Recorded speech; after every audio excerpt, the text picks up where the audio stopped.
You would see if it wasn't for the hard-working volunteers at Channel 10. But thanks to their great effort, this is what you get.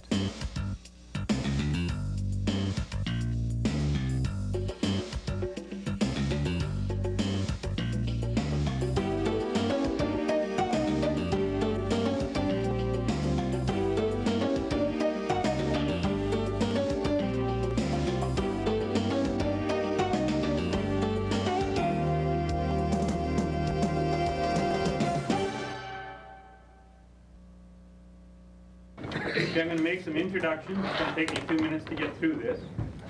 The whole point of it being for me to be able to sit out tonight and become a member of the wall of table here. We're going to hand it over to our professional assistants tonight. Okay, we have the DC Roundtable here. They're here on the initiative of Marie Wells, over here, who contacted them on her own, having observed our attempts and our difficulties and our frustrations and our small successes. So they agreed to come and give us with whatever they can in way of insight, experience, help, or whatever. Okay, the people that we're going to be dealing with, or that you're going to hear from very quickly. First of all, we have Mike Halleran, and that's the gentleman in red. Put your left hand up, please. Okay. Mike Halleran and Lee Doney, BC Roundtable. I'm going to hand it over to Lee very quickly, and he'll be the chair tonight. And then they can decide who else is going to be chair among themselves. We have one other here too, Akawashi. I can't see him, but he's here someplace. Well, I got Bob Jamieson. There he is. Right, Bob Jamieson, BC Roundtable, correct, yeah. And Jerry Cormick, sitting right there. Okay. And Jerry's fresh from California today, so we're envious.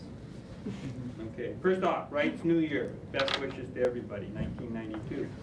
You've been at this for a little over 6 months, half a year. June sometime, 1991 is when you started, non-stop. Number 2, Marie Wells, I've already given her credit for tonight's group. Number 3, Terry Dodds, industry, forest industry, they're back. Given that Wallach found a way to try and set a deadline, try and set a goal. They're not physically here because of previous physical, personal commitments, okay? Terry Dodds is here. And twice over the phone in the same conversation made it very, very clear that he is very pleased with what's occurred and that industry is back. The next meetings he's looking forward to that. Corky Evans, our MLA, would be here tonight, but he got called to the big caucus meeting, probably his wife. So he's on his way to the caucus meeting.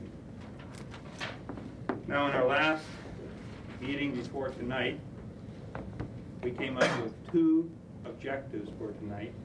And we were going to hope to take advantage of all the expertise we got at the end of the table. The 2 main things, the things we've always struggled with.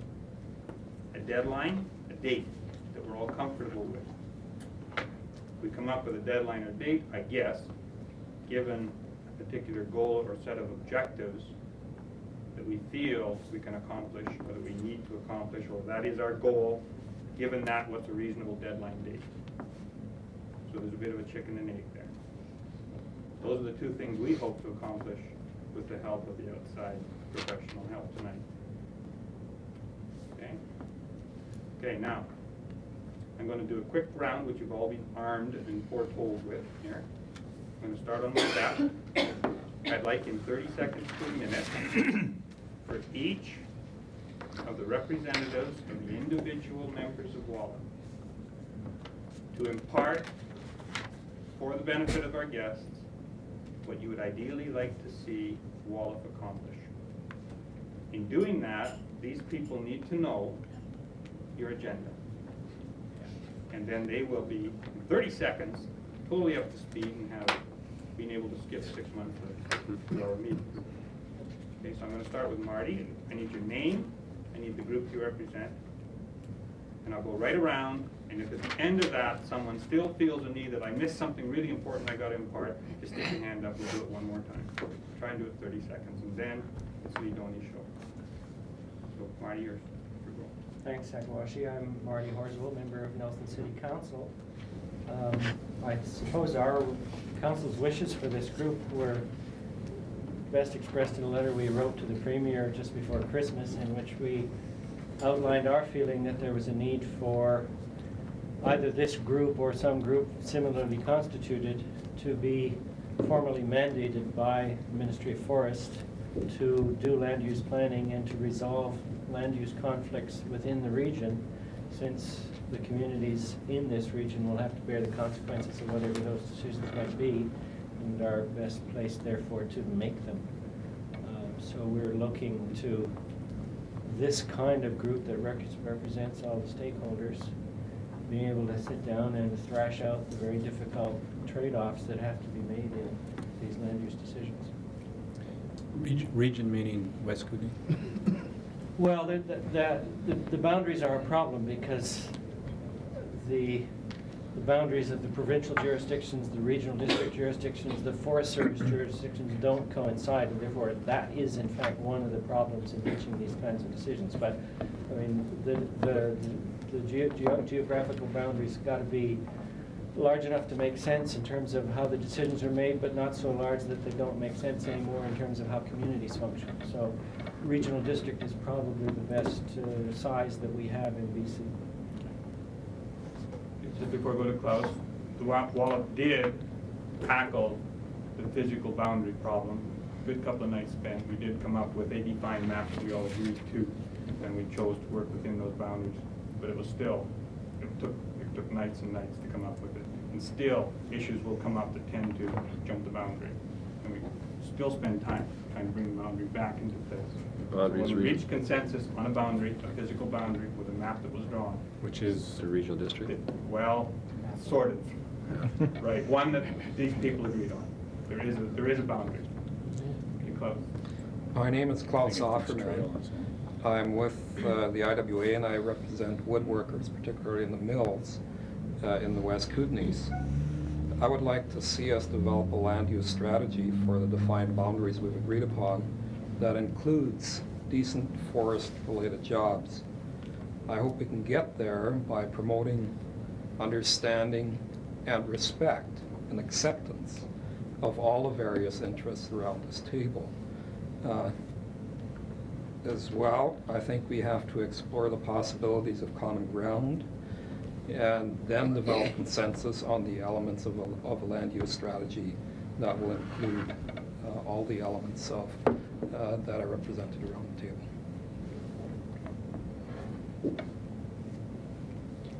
My name Go ahead. Ken Goresline. I represent the Ministry of Forest, and we see this as a really good opportunity for us to be involved with a local organization, what we consider a fairly balanced group, that we can be involved with the concept of land use planning and get them involved with some of the resource management planning strategies that we get involved with in the west arm here of Kootenai Lake, and get a feeling of what some of the goals are, and be able to try to get some consensus recommendations so that we can start implementing them for this valley.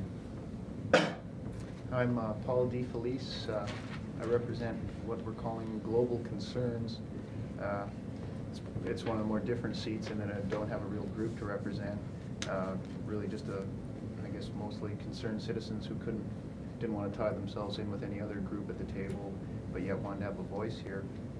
And I'd say, like everybody else, we'd like to see a comprehensive land use plan, one that most people in the valley or in our defined area would approve. And I'm specifically concerned probably with wilderness protection, and probably watershed protections in there too, which it's above and beyond the economy, I think, and that's why we call it global concerns. And so basically, I'd just like to see us address the global consequences of our local logging practices. Okay, my name's Len Dunsford. I represent the West Arm Watershed Alliance. Part of our membership has a very strong interest in establishing a wilderness park on the South Shore, and it's part parcel of a systems plan that Parks came out with, and we're trying to develop a wilderness plan on the base of that systems plan and in connection with it. Most of our members are involved with pushing for better watershed management on in the study area, forestry practices and things like that. But the bottom line is a better comprehensive land use plan in which all the values are recognized, particularly the ones that haven't been recognized in the past, like recreation, wildlife, wilderness, those values. Mining values, timber values really have the values that have been pushed in this area. We would like to see some of these other values recognized within the contents of a comprehensive land use plan. Okay, who's speaking for Chamber? Okay. My name is David Cherry, and I'm representing the Chamber of Mines of Eastern British Columbia. And our concern here is that we have reasonable access to the minerals, the undersurface rights, and with consideration for what is economic now may not be so in 20 years, or the reverse is true too. Something that is not worth anything now could be worth quite a bit in 20 or 30 or 50 years. We just want to make sure that the prospectors that we represent, that are members of the Chamber of Mines, have reasonable access to the minerals when they so require, as laid out by the Mineral Tenure Act.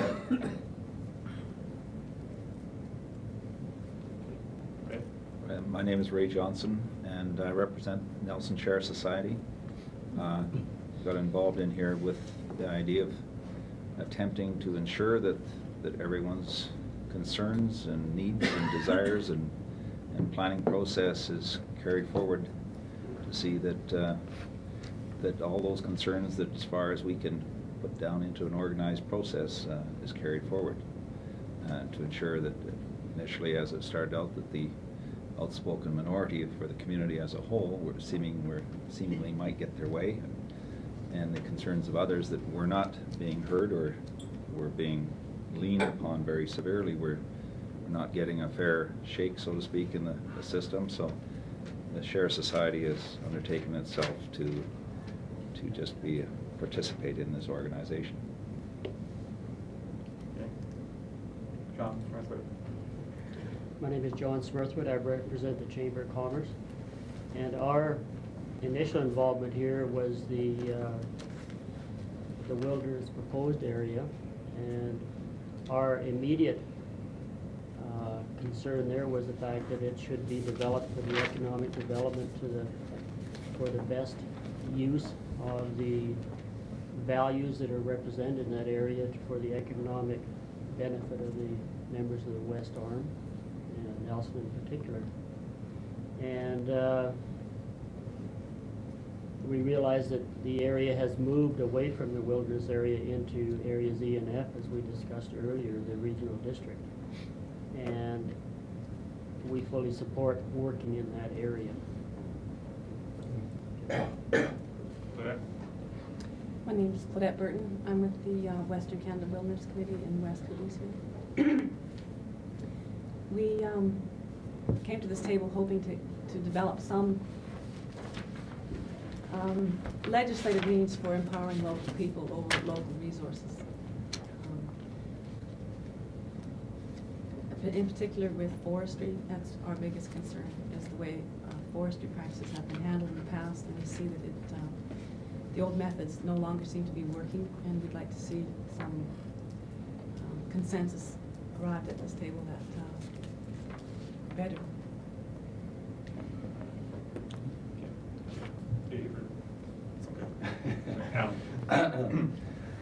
Good evening. My name's Alan Dodsworth. I represent tourism and small business as chair. I too support the notion of a comprehensive land use strategy for the West Arm and for the whole area. And when we sat down to begin this process, it was my view at that time that was indeed a possibility, that this group could come to terms with that issue, wrestle with that issue, and come up with something. However, as time has gone on and we've worked our way through the struggles that we had as a group, I think it wouldn't be anyone around this table who would disagree with the statement that we've had our struggles. It's become clear to me, at least, that to talk about land use planning in a situation where planning has already been so advanced, we're dealing with now integrated resource management planning. I think that in many ways I've become somewhat disillusioned with that possibility. It still is something that I would strive for, but nevertheless it seems somewhat remote.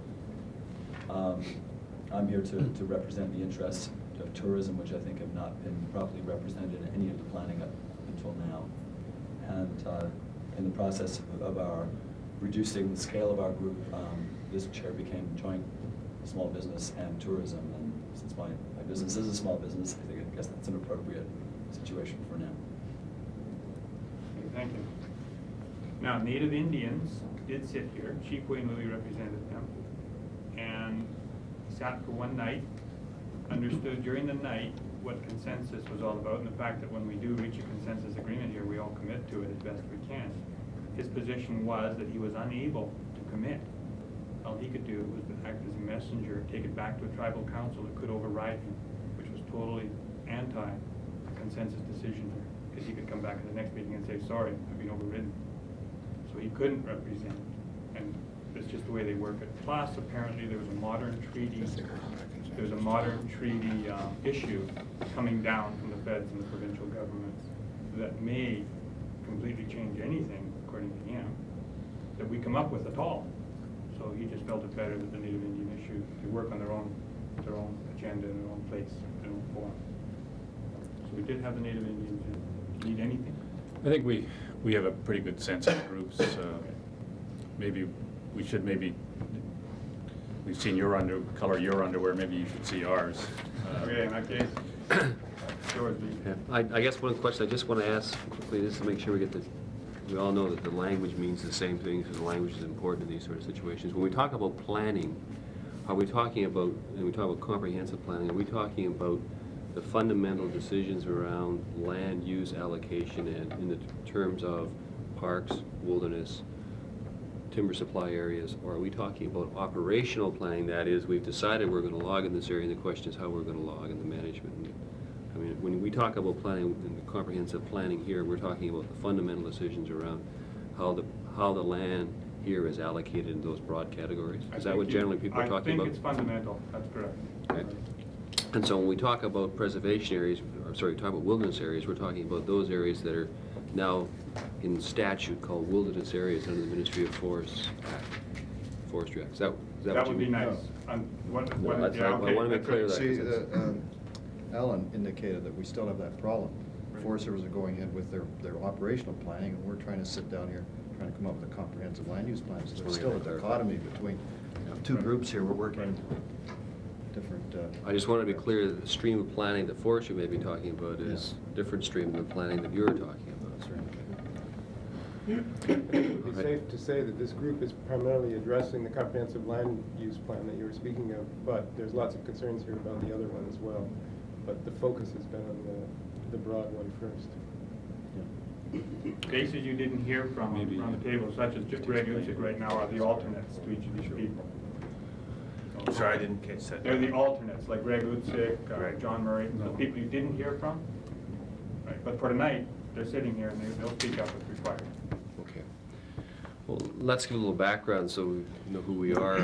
I'm Lee Doney. I'm the executive director and secretary of the roundtable. I am the head staff person, if you like. I am a civil servant, employed by the provincial government. My background is I was formerly Deputy Minister of Labour and Consumer Services, and I'm on secondment to the roundtable through this process. So I work for the roundtable, but I'm employed by the government. I'm a civil servant, and I report to through that process as well. On my left is Mike Halleran, who is a member of the roundtable. Mike Halleran is also the chairman of the Public Understanding Core Committee, which relates directly to our terms of reference under heightening awareness of sustainable development and the education responsibilities that we've been asked to look at in terms of recommending on education, curriculum, and criteria that would promote sustainable development, not only formal education system, but informal education system. Bob Jamieson is a member of the roundtable from this area. Most of you know him, as well as Mike, and Bob's on the Sustainable Development Strategy Core Group, which is the core group that's working actually on the first mandate area, the biggest mandate area we have, which is the Sustainable Development Strategy. Worked on the energy part of that strategy as well. What other core groups are you on? Well, the Sustainability Index. In the Sustainability Index and the Economy Core Group that we're working on as well. Jerry Cormick is a consultant to the Roundtable and works directly with another important core group, the group that produced this paper that I think you've all read, Reaching Agreement, which is the Dispute Resolution Core Group. And that is sort of the second prong in our mandate, which is government asked us to look at alternative mechanisms for resolving disputes between the environment and the economy and land use disputes. And so we structured a core group under the chairmanship of Ken Giorgetti, not far away from here, and from Trail. And Jerry is the consultant to that, and I serve as advice to that group as well. The Roundtable has a very broad mandate, beyond being asked to develop a sustainable development strategy, and beyond being asked to recommend alternative mechanisms for dispute resolution. As I said before, it's been asked to heighten the awareness of sustainable development, to comment on the educational curriculum that's required to promote sustainable development. It's been asked to look at something else that might be interesting, that is whether there should be local roundtables, and if there are local roundtables, how they be structured. And we have a task force core group looking at that as well. And we've been asked to recommend on things like a Sustainable Development Institute to promote the research behind the information necessary for a Sustainable Development Institute. And we recommended very early on in our mandate on that issue and said, yes, there should be a Sustainable Development Foundation, as we call it. We didn't want to use the word institute because there was another institute in Manitoba. We want to be confused with it. That would be not a bricks and mortar institution, but a facility where people could go and get research done on the issues of sustainable development without the concern that who funds the research would direct the research. And so that this institute or foundation would be a steering body to say, yes, you want to do research in the area of dioxins, we will conduct that research for you and we'll manage it. And then the research would come back. If you want to do research in the area of land use issues, yes, we will do that for you. At the same time, it would spawn research funded hopefully through a foundation that we think is necessary to the province. That's basically our broad mandate. We've been operating now as of 9 days for 2 years. We have produced a number of theme reports that were used to set the agenda to discuss issues. Land use happened to be one of them, land and water use happened to be one of them, which we went around on a public forum, and I recognize some of the faces here who made presentations to us, and Nelson, Cranbrook, and Mike was chairman of. And we are now, at this juncture, going to release a report, hopefully in 2 weeks, called Towards a Sustainable Development Strategy, which will be an amalgam of what we think are the most important issues to tackle first in becoming sustainable in this province. And they will be in energy policy, which that paper is virtually done now, and surprise of all surprises, will be a land use strategy, which will be the second issue. The third issue will be around the issue of transportation, urban planning. And the fourth one will be around this whole issue of what are sustainable communities and how are communities sustainable. It will also roll up much of the work that's been done on the dispute resolution side and this idea of consensus processes and what are the essential ingredients to make consensus processes successful. Maybe later on we can talk about those components. We've basically got down sort of 9 major components that are important to be in place before we think a consensus process has any hope of being successful. It will also roll up some of the work done by Mike's group on the need for education, understanding about sustainability, and most importantly, it will ensconce what we think are the principles around sustainable development, or the values that are necessary to be in place to achieve sustainability. It will also make some short-term recommendations to government in areas that we think they should get on with things right now. It does something very bold. It takes a crack at the sustainable development status or the sustainability status of this province. And so it looks at the economy, it looks at the environment, and looks at our social systems and rolls them up into some sort of sustainability audit. And it hasn't been tried anywhere else. And it's a very rough and ready approach to it. We felt we had to tackle that issue before you could come to any priorities.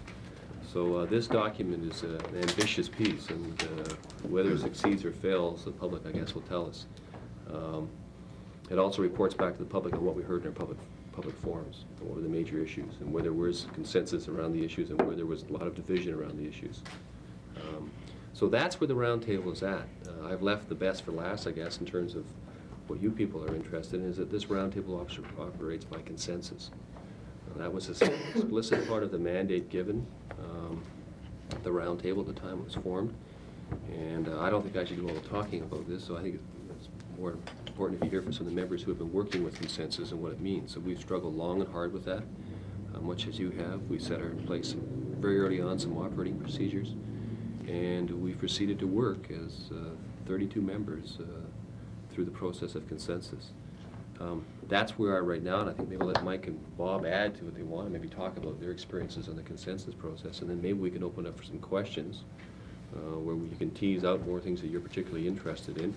And then after that, maybe we can stand back and decide how we want to proceed from here, and we can bring Jerry in, who's really had some hands-on experience with facilitating, and in some cases mediating, some of these very difficult issues, not only in the U.S. but also in Canada, and has some experience I think that's worthwhile. He's been very, very helpful for us in putting together our thoughts and coming to consensus on a number of issues.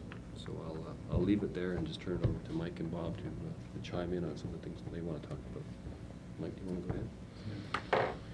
Sure. Well, thank you. We've not actually been sitting on our hands waiting for some group to ask us to appear before them, but for some reason or another, you are among the first. And being a native West Kootenaite, it's no small source of pride to me that alertness and awareness of modern process is burgeoning in the Kootenays, if not elsewhere. I wouldn't have it any other way. This whole roundtable exercise has been an educational process for those of us on the roundtable. I hope all of you appreciate that approximately 30, our numbers have varied from 28 to 32, but roughly speaking 30 individuals, most of whom had never met one another before, found themselves locked into a room almost exactly 2 years ago and given an impressive list of terms of reference and mandate points that we were supposed to pursue. And there were all kinds of people there who were delighted to see so many environmental points on the list.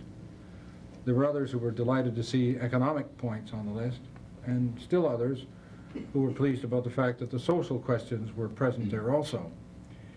And from the point of view of a person whose work, speaking of my own position, has been associated with natural resources allocation and management over the years, my role being from that of a journalist, I was taken aback when I saw the social questions stuck in there. I thought, what's that got to do with sustainable development? You'll appreciate my concept of the theme was a little bit more narrow than it perhaps should have been. Similarly, there were others there who were perhaps more interested in the economic side of sustainable development, who were taken aback at seeing as much priority given environmental or social questions as the roundtable proceeded to do. We wrestled with all kinds of processes by which we could say, how do you define sustainable development so that all of us, 30 people, Native Indians, labor leaders, ranchers, commercial fishermen, industry people, all sorts of people, academics, how can we define sustainable development in such a way that all of us can understand what all of us mean? We came up with some incredibly bizarre interpretations and definitions. The one that served us best for quite a while was the three-legged stool definition. As corny as it sounds, it came from Bob Peart, who at that time was the executive director of the Outdoor Recreation Council, and he said you have to see sustainable development as a stool that's got a wholeness to it, and it's got three legs in each one of those: environment, social necessity, and the economy. And that worked okay for a while. We're now starting to wonder if maybe we should redefine that in some way. Not that none of those are any less important than we saw them as being. To quote my friend Peart, if you tie a rope to one side and pull it, and you yank out one of those legs, the others are probably going to collapse as well. All we were attempting to do was identify the fact that social, economic and environmental values were all interrelated, that each one leaned upon the other, and that in the best traditions of Brundtland and the United Nations World Commission on Environment and Development, we felt that in British Columbia at least the roundtable process was going to have to spend some time contemplating not only the environmental question but also the social and the economic one. We've had a lot of fun with that. It was especially entertaining when we started to advance measures that required that we reach, all 30 of us, consensus on those given points from that given perspective of equalizing those three values. And it took us a long time. We also had another set of experiences that were not only educational but at times even frustrating. I gave myself a pledge when I agreed to serve on the round table that I would be the last bastard out of the room, and I didn't really think that it would work. I didn't really believe that the whole group of 30 people with that diverse sort of background could ever reach consensus on anything. And the first thing we had to struggle with was how you actually go about reaching consensus in the first place. We had as many definitions of that as there were people on the round table. We had to write our own consensus criteria.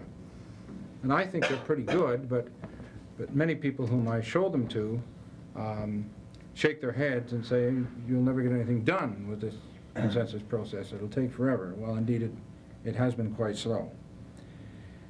As I look back at it after 2 years of this experience, I have a mixture of apprehension and satisfaction about what progress we've made. We have been instructed in our original terms of reference to not discuss or attempt to deal with site-specific questions. I think I can say, and my colleagues can correct me if I'm wrong, but in the 2 years that the roundtable has been in existence, I don't think at any meeting I've yet heard the words Carmanah Valley or Stein or Walbrand. We've not discussed those issues. All of us have feelings about them and sentiments about them, but we haven't used roundtable time, or if you like, public time, to try and anguish over those issues. We have, however, talked about the broadest issues of resource allocation, land use, a land use strategy, the need for one, where we have wilderness, how we decide where we need it, how much we should have.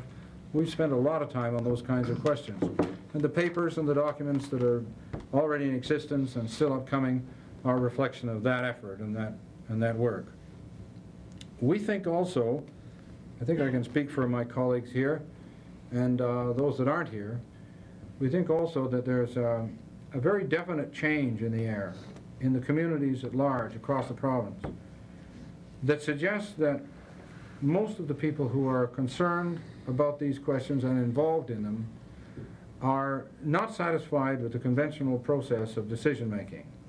There's a sense that it's too detached from the community, that it's too centralized, that it's too much based upon commitments to one of those three legs of the stool or the other, that it is not innately socially wholesome, that it's not fair, that it's not listening, that it's not responding.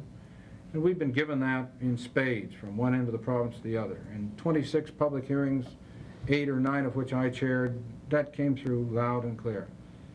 And we're attempting to adjust our thinking and our roundtable documents and process and policies so that they accommodate themselves to that awareness. That's one of the reasons we respond enthusiastically to this exercise, because it gives us an opportunity to communicate, and it also gives us an opportunity to listen. I don't think I've got any more specifics that I'd like to say about the roundtable process. I think there should be an opportunity for questions and dialogue here, and I hope that occurs. And my colleague Bob Jamieson may have some other things to say. Bob? Has anybody got any questions?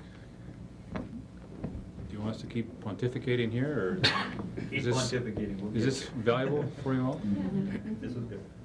I'd be interested in the criteria that you developed for consensus. In terms of consensus, you mean? Our definition of consensus or the criteria? Both. Okay.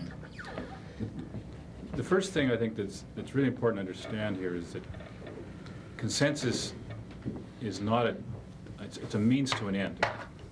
The end, what you're really looking for, is creative, innovative solutions to the traditional land use problems we've all faced, okay? And all consensus is it seems to be a system, a process of decision-making that tends to drive people toward those kinds of, it makes you look at things from the back side, as it were, okay? It doesn't matter to me exactly what consensus is in terms of 1 out or 2 out and that sort of thing. What matters is whether it drives that process. And if Robertson's Rules of Order will drive that process, it's fine. Okay? And we've spent a lot of time going over the details of trying to define it exactly. And to me, personally, I don't think it's all that important as long as people understand what the end product should be. The other part of that thing that I think is really important that I've learned from this thing is that through some guidance from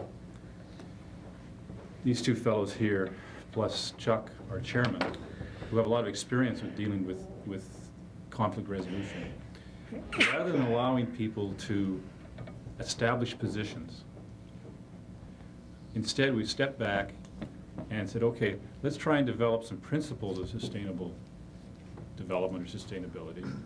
Let's kind of try and develop a sense of what we really want as a society or as a group to achieve in BC, in the West Arm, whatever. That allowed us to discuss the substantive differences we have in the way we view the world without doing it through a specific issue. Do you understand what I'm saying here? It allowed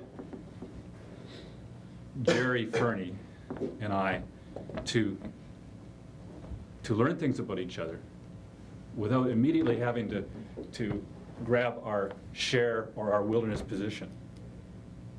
And we suddenly discovered that everybody out there is people, that there's layers to those people. You know, Jerry, who is the redneck mayor of Port Alberni, his son is taking environmental science at UVic and is leaning on Dad for lumber to make blue boxes.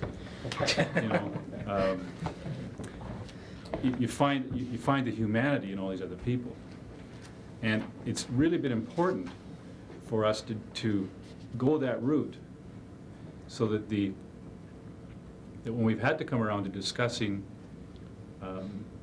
different points of view, or different attitude sets, we did it as attitude sets, not using a particular issue as a surrogate to fight over.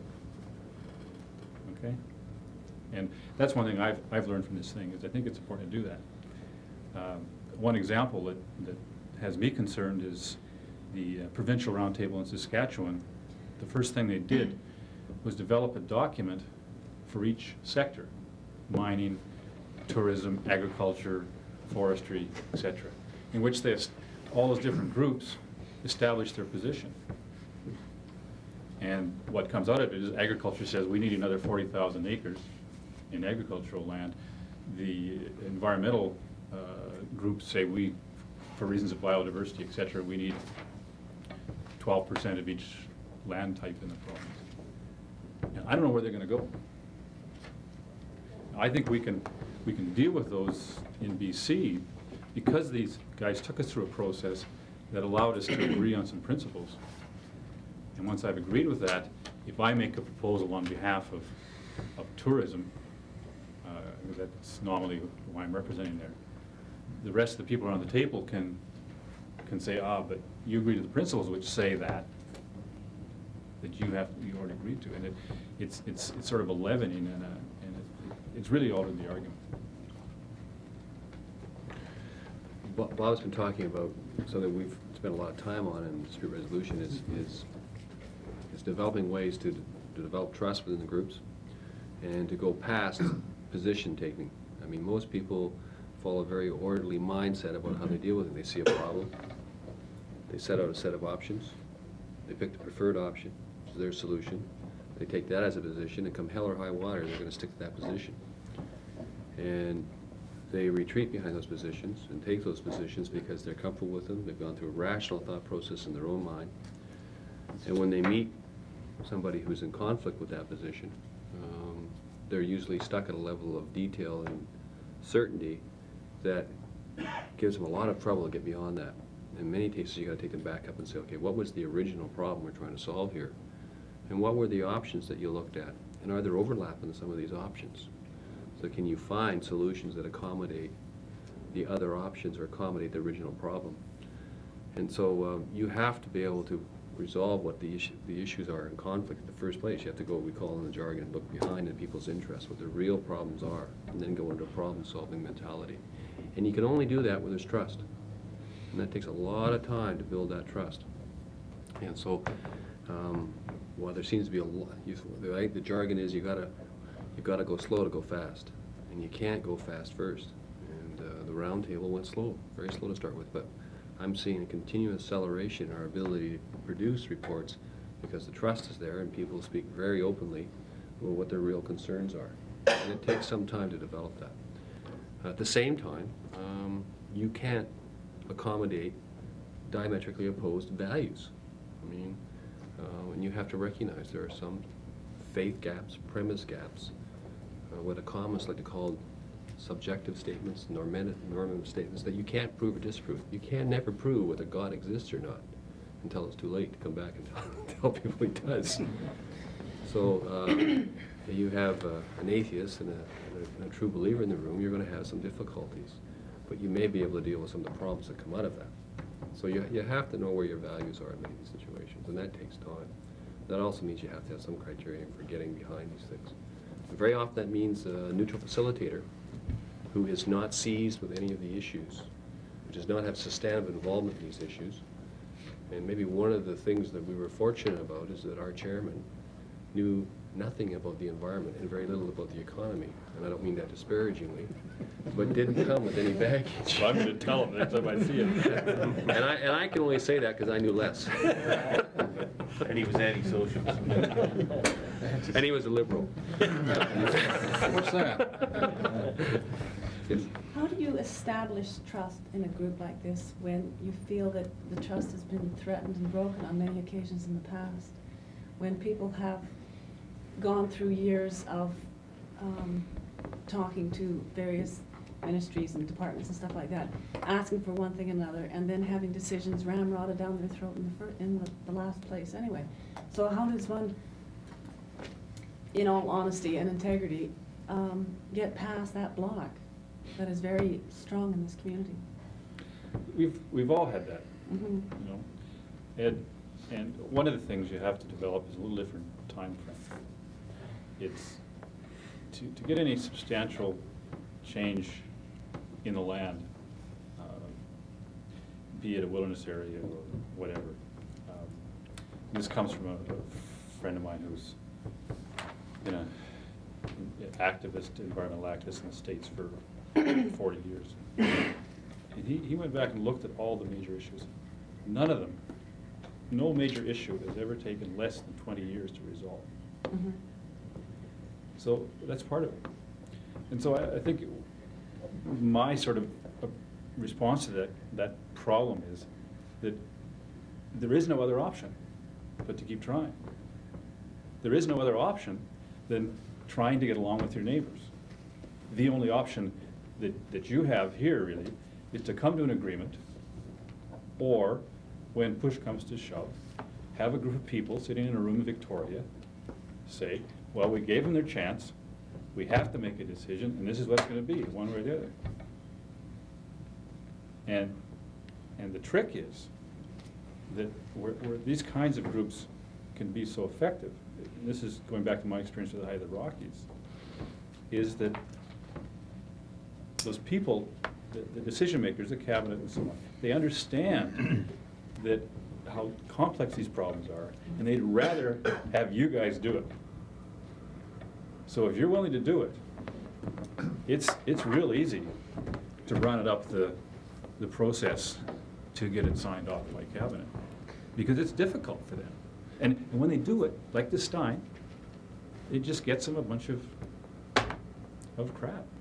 just before you, Jerry, do you want to answer that question? You've been in a number of situations where people are mistrustful and tempers have flared and those kinds of things, and what's your response to that, Jerry? My sense is often that maybe it isn't so much a problem of trust, but rather that there wasn't a clear understanding on all parties of what expectations and commitments were. And very often what happens is we all go into a situation where we have our own sense of what people bring to the situation, what they should commit to, how they should behave, and so on. But those are never clearly spelled out. And one of the things you can almost guarantee is that somebody will have a different sense of what the expectations are than everybody else, and they'll behave according to those expectations. And then that quickly becomes a basis for a violation of trust and misunderstandings. And when I find myself facilitating or mediating, I find I don't use the word trust very much because it's so highly personalized. And what it really comes down to is, can I rely on commitments that we make to each other? And I don't think we have any right to expect someone else to behave in a certain way if they haven't made an explicit commitment to it. And I know that's one of the things in this province has happened in an awful lot of processes, is that there were sort of perceived expectations of how senior levels of various ministries would behave or react. And when I looked into them later, they didn't even know about it. Yeah. And there was no commitments up and down. But the same was also true in some non-government organizations and corporations and so on.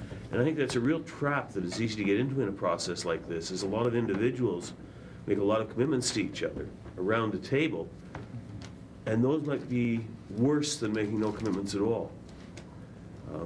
One of the things that was mentioned was of the chief not coming because he couldn't bind his tribe.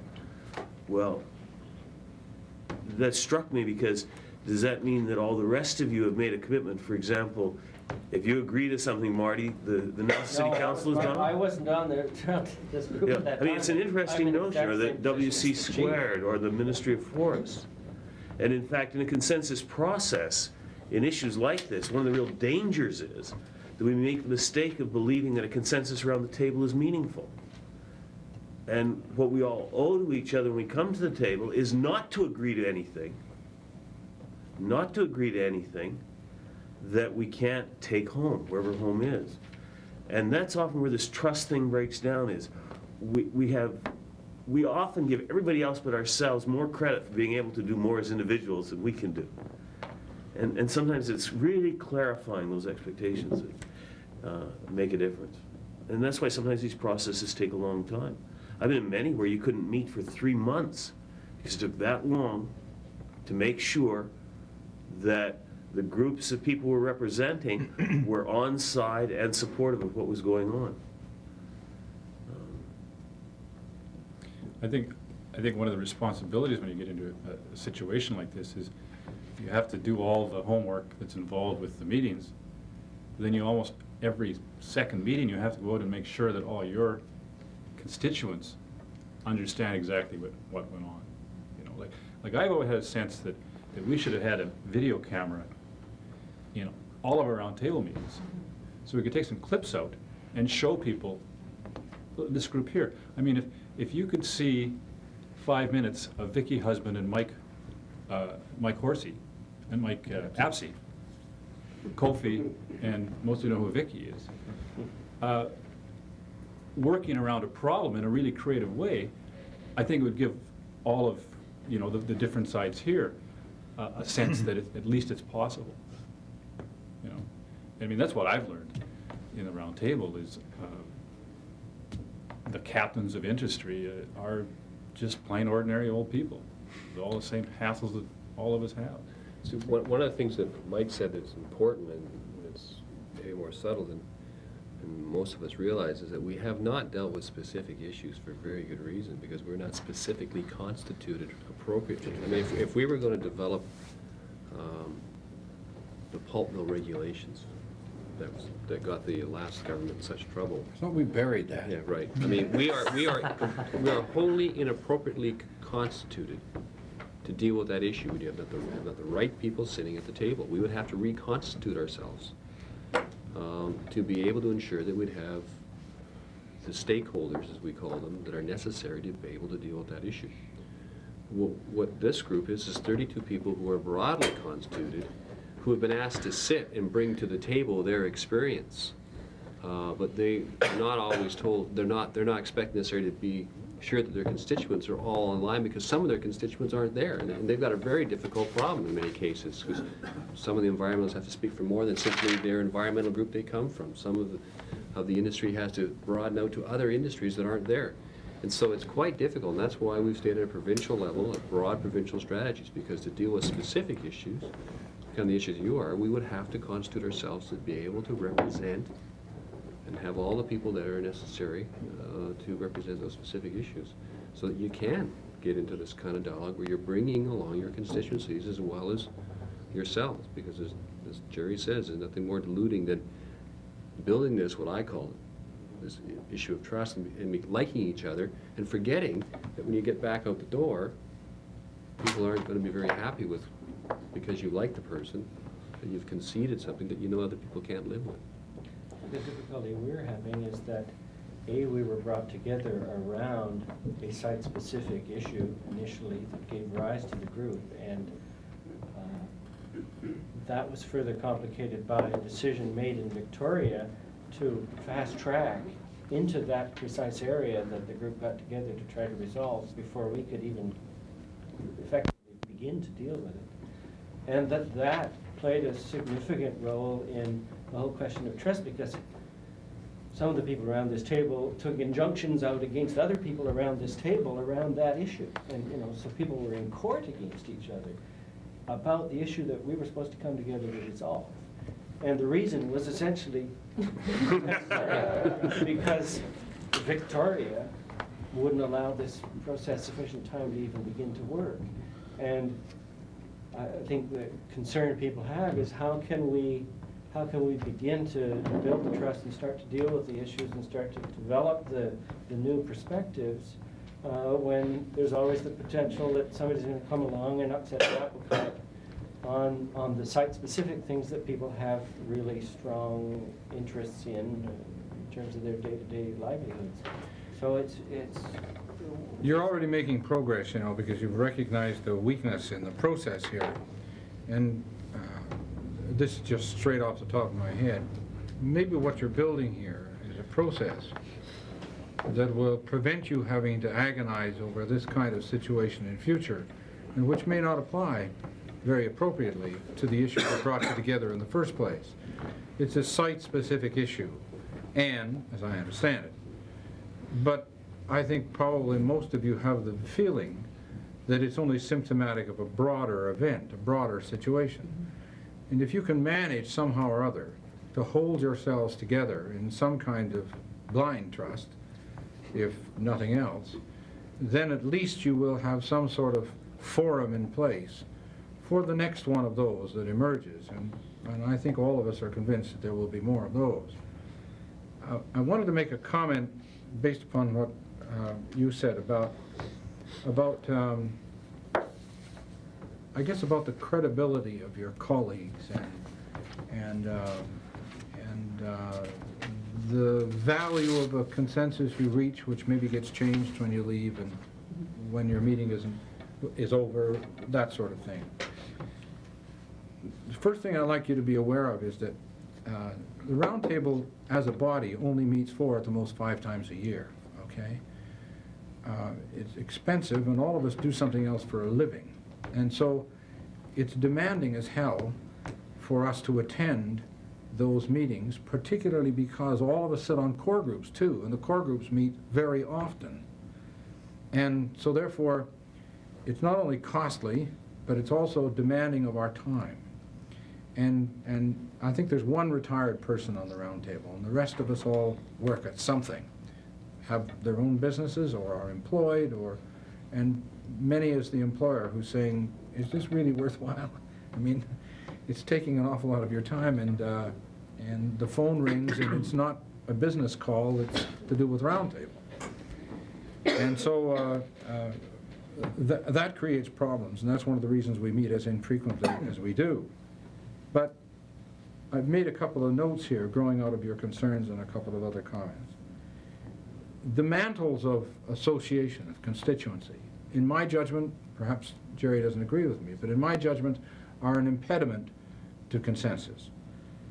At one of our first, if not our first meeting, our chairman, Conahan, observed to one of our members who had said, I can't go back to my constituents and tell them I've agreed to this, whatever that was. And Conahan basically said that when you come in the door, this becomes your constituency. And I want to reinforce that thought a little bit. The process of reaching consensus in a body, whatever it is, becomes the constituency in itself. The process is the constituency. I've come to refer to it as the hostage syndrome, because we are all sitting in that roundtable meeting room, wherever it might be, and we can't escape unless we reach consensus. If we're going to remain part of the process, we have to reach a consensus. That's similar to what happens with hostages in an airplane. They don't know each other, they're all diverse people, but they find themselves facing a common threat, or a common opportunity, or a common concern. And that becomes what they talk about. And that becomes what they do. It's sort of like riding for the brand, to use a backcountry colloquialism.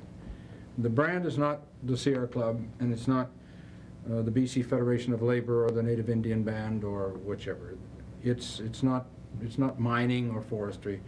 It's sustainable development. It's the objective that you're called upon to collectively address. And that's what's got us through the dangers of being ripped apart by special loyalties, of which there are 30 in a 30-member roundtable. We don't have caucuses. In fact, at the very first roundtable or second roundtable meeting, there was a suggestion that there should be an environmental caucus, and an industry caucus, and a labor caucus. What the hell, it would have destroyed the whole process. We were brought together to end that process. And the last comment I'd make is one with specific reference to your frustration about those events that you outlined to us, which you've observed here. None of us has the ability to rearrange the past. I looked across the table and around the table, at round table, and I looked at individuals. I probably knew half the people when I was appointed. And I looked at them and I thought, there's no way I'm going to be able to work with that bastard. I've known him a long time. I trust him not. He represents a headspace and a philosophy that is totally remote from my own. But I could not have stayed there if in conscience I hadn't made an effort to try and see that work. And I felt, as it began to unfold, that something in the way of a sort of group dynamic began to occur there. It didn't happen quickly. It's not reinforced well yet. But it's not the kind of thing that you're going to be able to accomplish over the life of any one specific land use kind of issue. And there are going to be times when you simply have to bite your tongue and not say boo, but let it unfold in some way. I went on longer than I intended to, but I hope I've been able to make some points. Let me flag a point that I think, though, that Mike makes. It's very important that if you haven't already thought through, you need to. Are you here as representative of various perspectives or as representatives of that perspective? Because it makes a big difference. In a situation like the round table, where they're trying to reach and are proceeding at reaching consensus on policy, on general direction, on general planning, they are operating very effectively as representative of particular perspectives. But as Mike says, it was made very clear from the beginning to each other, they were not there to speak for the Chamber of Mines, Ministry of Forests, City of Nelson, whatever else it was. Sometimes if you're dealing with a very specific, site-specific kind of issue, like Bob Jamieson's experience in Height of the Rockies, everybody was very concerned that everybody at the table be representatives of particular entities who would make commitments to take certain specific actions to solve the problem. Now, neither of those is right or wrong. They're different. It has to do with the question that was raised at the beginning, is what is the goal of this group and where are you going? because that makes a huge difference in how you are characterized in terms of your role at the table and what your expectations are of each other. To take that point a bit further, because that was the issue that I was trying to raise with regard to specific issues not being the roundtable versus policy issues and broad-based issues. I guess the question that would lead to is, and I may be overstepping myself here a bit, but you might be able to, as a broadly group of representative of the kinds of groups out there, come up with a process to do land use planning. But if you want to solve a specific site within that land use plan, say the Lasca Creek issue, then you're going to have to be more specifically constituted to represent the constituent interests that are involved in that. And that's a different issue. The roundtable is dealing with the former. Processes necessary, fair, equitable processes, what principles, what policy should be implicit. It's not dealing with the latter. And it's very, very deliberate. So that when Mike Hapsey leaves the roundtable, Kofi does not automatically get a seat. Now, we would be wholly unrepresentative kind of interests out there if there wasn't somebody who had a forest industry perspective. But there is no guaranteed seat. If Roger Stanier leaves the roundtable, the IWA isn't guaranteed a seat. But we would be wholly unrepresentative if we didn't have a union perspective, especially a forestry or mining union perspective around the issues with regard to sustainable development. So that, I mean, I think those are very important distinctions between provincial and provincial roundtable kinds of things and the kinds of specific issues many communities face. I agree. I'd like to see more questions, and I feel that the four of us are taking up too much of your time. I'd like to. We are attempting in a way to do both, and is that part of our problem from your perspective? Well, I don't, I mean, a little early for me to say problem, but I think if you try to do both, then I think it's really difficult. Yeah, my comment is the same as his. I mean, I suppose in certain circumstances you could define that this is where a loose representation is okay, and then in this issue you get your specific representatives. I mean, you could fluctuate between the two, couldn't you? I don't know. On a subcommittee basis, maybe. I see situations where a group that is broadly represented and widely respected within a region, in a particular cluster of issues, makes it safe for the people concerned about a particular watershed, a particular creek, a particular right-of-way, to sit down and work out that issue, because there's a group of folks, like yourselves perhaps, who say, yeah, it's okay to sit down and talk and work it out, and we'll support you if you can come up with an answer. Here are some general principles that would have to be recognized if we were to support it, and then they'd become sort of a catalyst for bringing together the very specific stakeholders who might not care about the broader issue, but are very much concerned about that particular issue, to work it out. That's one option. I think also it might be useful at some point. I know during the Purcell Wilderness discussion in the late 60s here in this region, which I happen to have been personally involved in to some considerable extent, we tried to put together a public meeting in Nelson. This would have been about 1969 or 70. And we needed a chairperson, and we couldn't figure out who the hell we could get. We finally got a clergyman. We thought, if you get a clergyman, then we even ruled out educators, you know.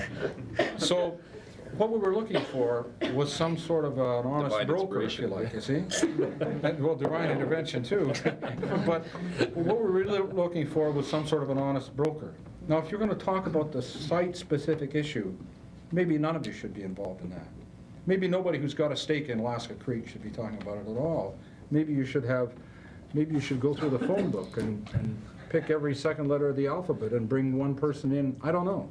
All I'm saying is that if you've got the hard and fast position people, the ones that have confronted one another, that have gone nose to nose on a given issue in the past, the very fact that you put them across a table and agree to have coffee together and ask one another how you had a good Christmas or not, that doesn't guarantee that you're going to be able to reach a consensus on a contentious issue.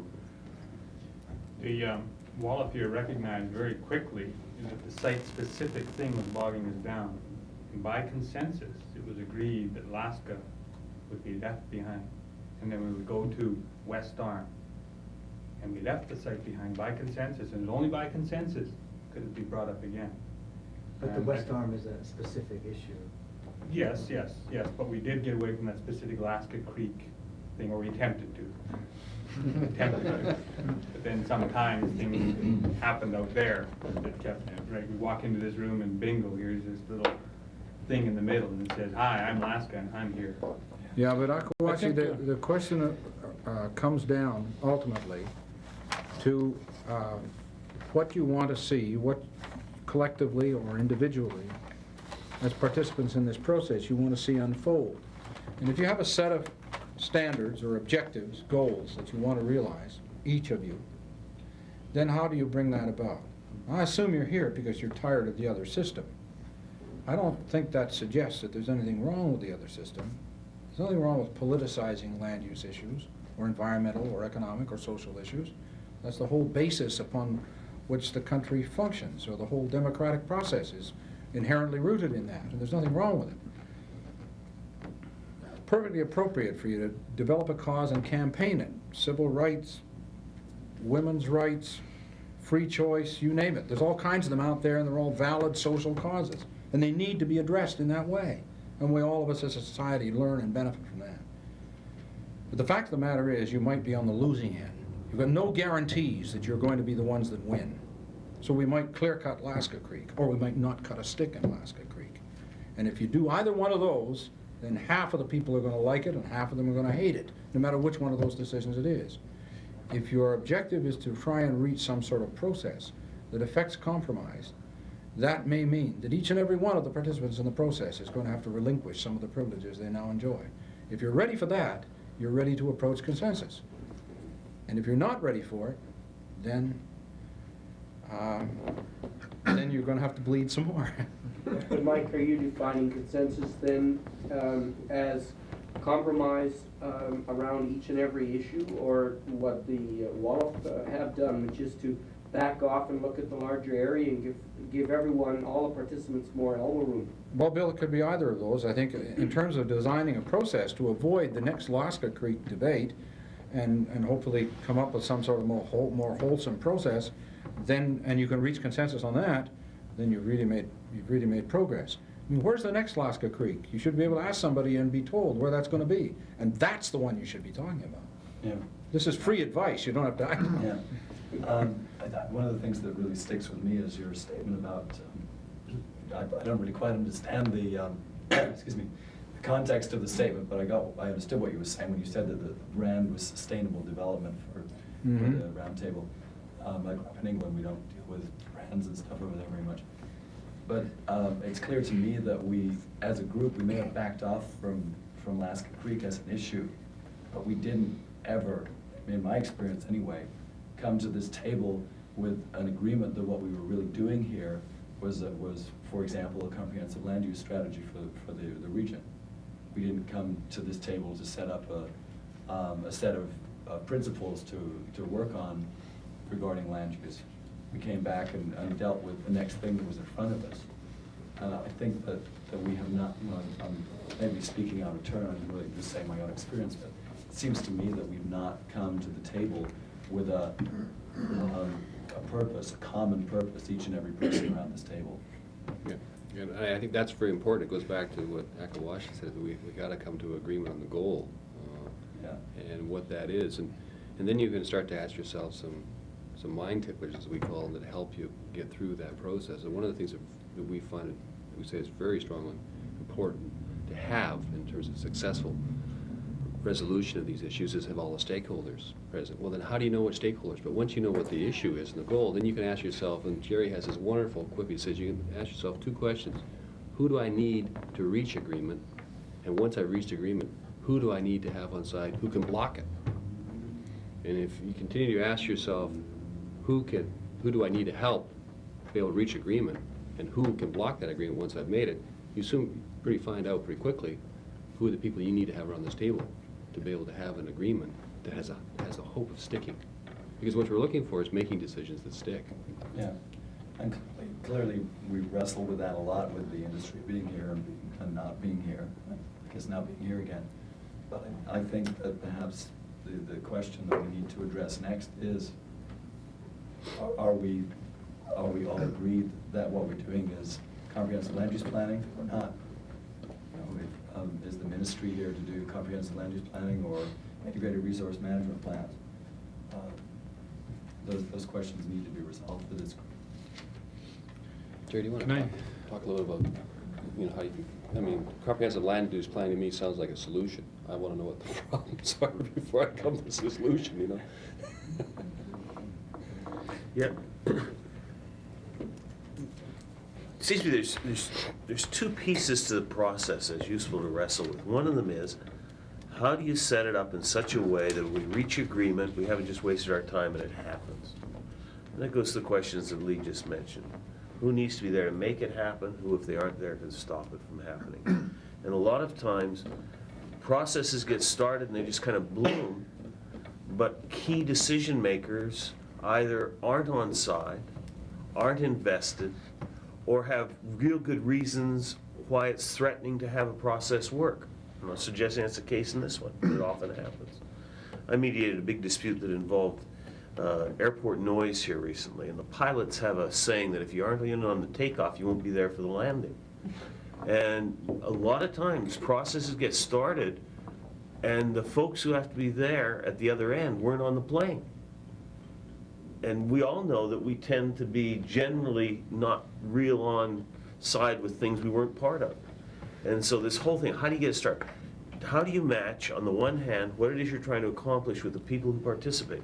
That doesn't mean they're all around the table, but it may mean that you have to get certain commitments from folks, recognitions, various kinds, as you get started recognizing the mandate and how it works, and you keep that alive as it goes. One of the things that happened, I did a little bit of a study afterwards of the, with Lee and another one of the people who works with the Roundtable of the height of the Rockies. And one of the things that was happening all the time was that the environmental groups in the industry were making pilgrimages to Victoria to make sure everybody was on side there. In fact, I heard one fascinating story from one person who told me about how she was responsible for shooing industry out one side door when Jamieson and his crowd came in the other door, so they didn't see each other. So we ran into each other in the street Yeah. activities later. But you know, it's that kind of thing. How do you make sure that when the process goes that you're all playing by the same rules, for that matter, and going the same place?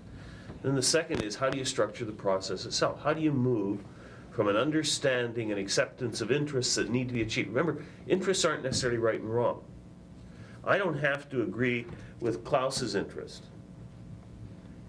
in order to recognize that if we don't meet his interest to some degree, he's going to be opposed to something. So I don't have to say his interest is right, but I certainly have to realize that if he can't achieve it to some level, we're not going to have an agreement out of here. We're not going to have a consensus. So that's one of the things we have to worry about. How do we agree and clarify what the interests are? And I heard you talk about that a little bit again tonight. Then you have to figure out, how do we all get a baseline of information? How do we set criteria? Mike talked about that. Basic criteria or standards by which we look at solutions. Before you come up with the alternatives, you should come up with the criteria for success. How do we measure them? How do we look at them? And so on. Otherwise, every time I try to evaluate Marty's proposal, he says, yeah, you're only doing that because you don't like it. If you agree on some of those things.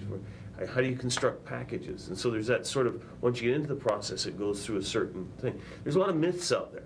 And just as I was listening, I jotted down 4 myths. One is, these processes do not resolve conflicts. A lot of people come in expecting too much. What they do is, they live for a way, they develop ways that we live with our differences. They don't resolve them. And the word compromise has come up. How do we find ways to live with it? If there's other ways to solve conflicts, in the courts, in the political arena, all kinds of ways. But consensus and agreement is usually based on finding ways that we accommodate each other's interests. Another one is that these processes are non-adversarial. And they aren't. I mean, if you aren't willing to be very clear about what's important, it's very hard to reach agreements. Now, that doesn't mean you call each other names and you get into hard debates and arguments, but it means you have to be clear on where your differences are so you can begin to bridge them. Another is that it happens at meetings. Least important part of the process is what happens around this table. I work by, if you aren't spending between 15 and 20 hours on this process, outside of this meeting, for every hour you spend around this table, you're not going to succeed. It's those smaller subgroup meetings, talking to each other, shifting back and forth, trying out ideas in smaller groups. That's where the real work gets done. Do you know how often we meet? I think maybe you meet too often. How often do you Once every meet? 2 weeks. When? Once every 2 weeks, every second Tuesday. Might be Whether far- you need to or not, yeah. Whether we need to or not. Might be far better off to Just a lot meet of every family lives. 30 days and have some smaller working groups, so that when you come together, people get so frustrated at these because the meetings don't work. We don't stay on topic. What do your agendas look like? Are your agendas 2 or 3 pages long? Well, how can you stay on topic? You know, there's just so many things like mechanics like that to make meetings work, because everybody's busy. And if you come every 2 weeks for an evening, you all got more stick-to-itiveness, I think, than I have. Although, you know, you've made progress on it.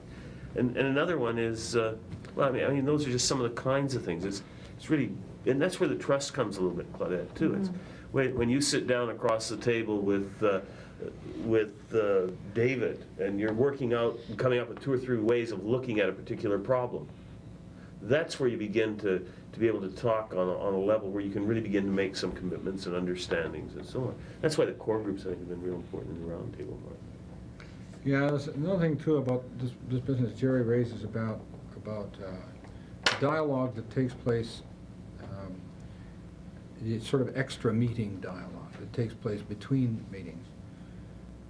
Don't just talk to your own little group. Talk to the people that are in if you like, your opposite numbers. It sounds so corny, but at the same time, it's essential. I found myself on the round table almost ignoring people whom I thought were like-minded with me when I got on the round table, because I knew what their views were and I knew what they were going to say, and I didn't feel as though I could really learn much from them, but I had this whole area that I could graze on the other side, all these personalities, these interesting people, thoughtful people that I could feed on, and I started dealing with those on a personal basis. Phone them, write them, fax them, network, as they say, whatever. And that began to get useful to me. I found that it was not constructive or helpful to talk to people of my own ilk and then go to the round table and expect that the reinforcing I had been given by my colleagues would help me through the round table process. The actual reverse is true. What you have to learn to do if you're going to be involved in consensus exercise is you have to learn to protect yourself against your friends, because it's your friends, your colleagues, that you're going to have the problems with.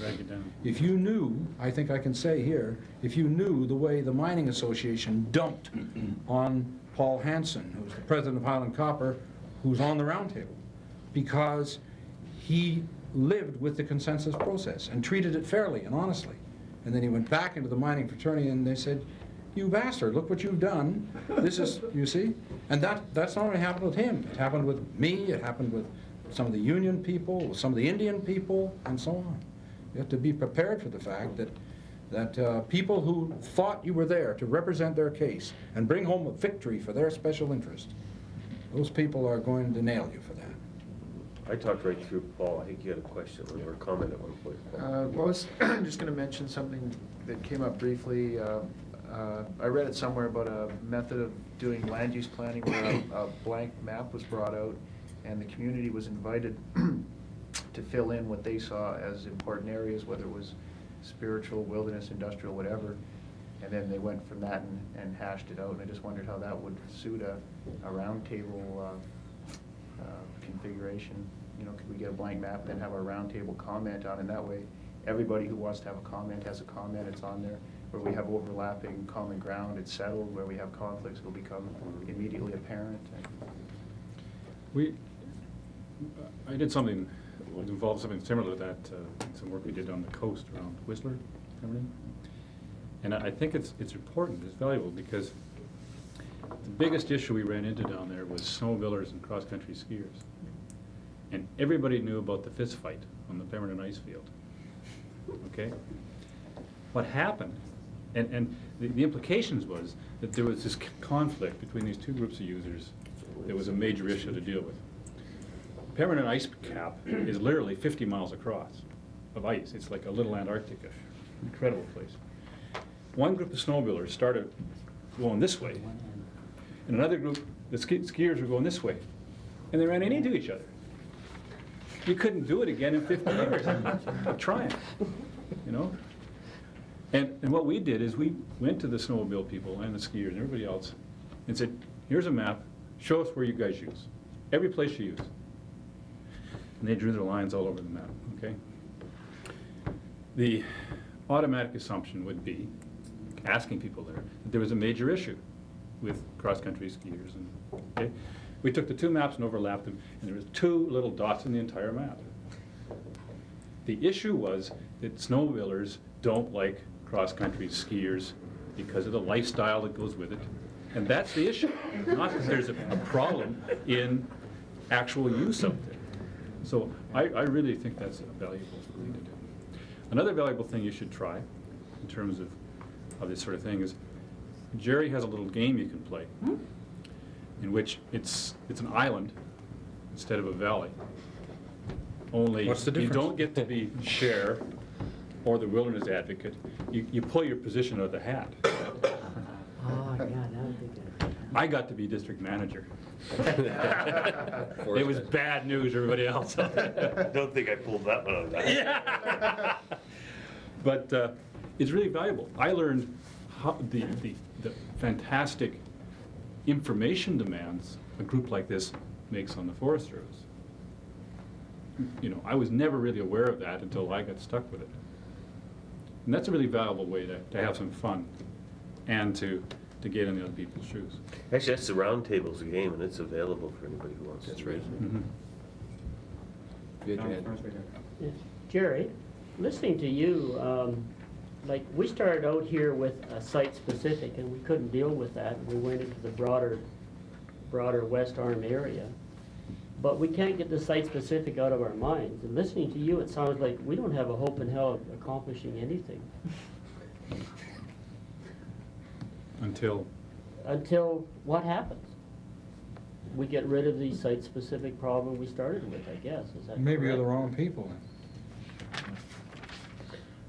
Well, I guess that's a possibility. Or maybe you should take the larger area. Resign, you guys. And look for some green watersheds instead of some red watersheds. Yeah. And get a little experience with dealing with the problems in It reminds me a little Lemon bit, Creek? Bob, of the coordinated planning exercise. When coordinated resource management planning came into British Columbia in the 70s, the early 70s, it came essentially to the province out of Eastern Oregon as a means of resolving wildlife range disputes between the cattle industry and wildlife interests.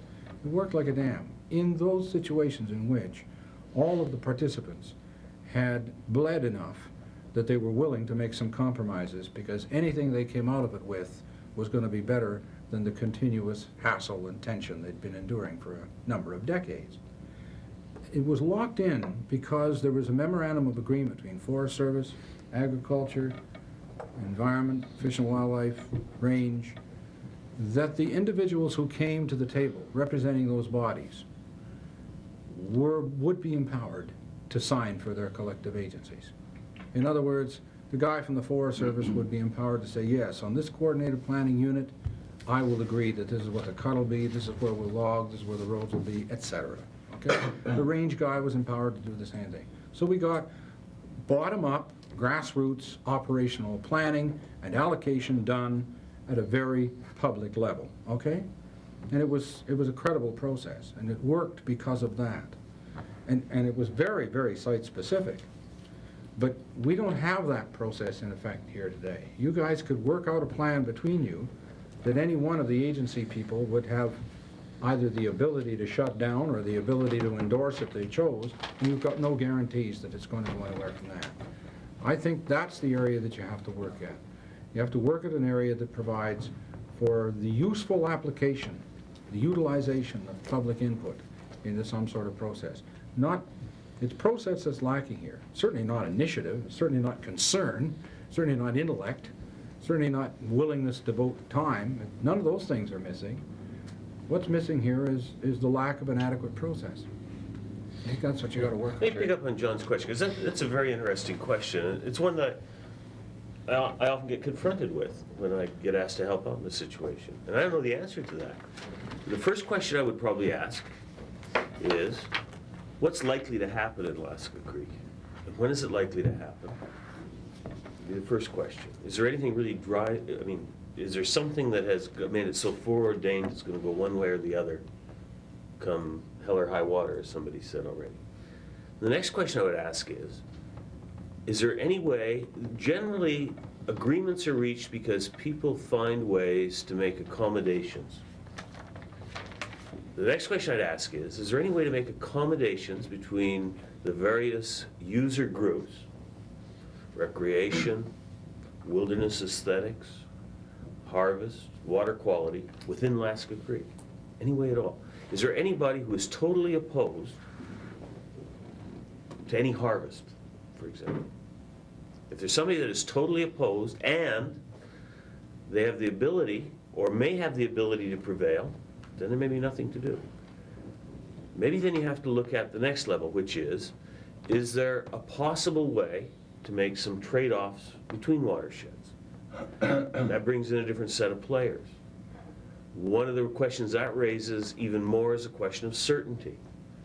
Because one side will say, okay, if I agree not to do something or to do something here on the promise, assurance, guess that I'll be able to do it here instead in order to meet my interests, what's that? So that would be the first thing I would do, is try to figure out that kind of thing. And sometimes it's frankly very, very hard to deal with broad policy issues when you have a real tough, immediate, site-specific issue that is really involving people.